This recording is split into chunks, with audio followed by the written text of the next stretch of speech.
आता पाहूया महत्त्वाच्या 25 बातम्या। निवडणुका आल्यामुळे सरकारला लाडकी बहीण भाऊ आठवते। लाडकी बहीण योजनेवरून सुप्रिया सुळेंचा महायुती सरकारवर निशाणा, तर लाडकी बहीण योजनेत त्रुटी असून त्या संदर्भात आमचा अभ्यास सुरू। सुळेंची प्रतिक्रिया।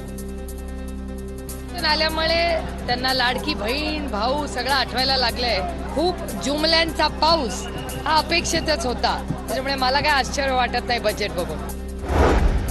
शरद पवार अनेकदा मुख्यमंत्री राहिलेत। सुप्रिया सुळेंनी आधी त्यांना सूचना करायला हव्या होत्या। रावसाहेब दानवेंचं लाडकी बहीण योजनेवरून सुप्रिया सुळेंना प्रत्युत्तर। सुळे आणि त्यांचे वडील या राज्याचे अनेक वेळेस मुख्यमंत्री राहिले।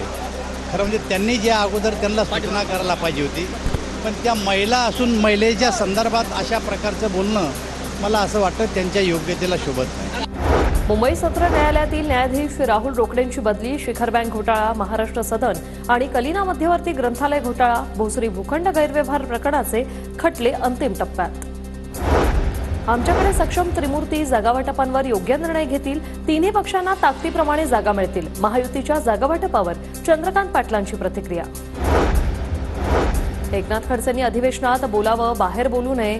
खडसेंना पक्षात यायची घाई, पण त्यांनी दुटप्पी भूमिका घेऊ नये। एकनाथ खडसेंनी अर्थसंकल्पावर केलेल्या टीकेला गिरीश महाजनांचं उत्तर। राज्याच्या मुख्य सचिवपदी सुजाता सौनिक यांची नियुक्ती। सुजाता सौनिक यांनी राज्याच्या मुख्य सचिव पदाचा पदभार स्वीकारला। जून 2025 पर्यंत राज्याच्या मुख्य सचिव म्हणून कार्यभार सांभाळणार। राज्याच्या मुख्य सचिवपदी पहिल्यांदाच महिला अधिकारी।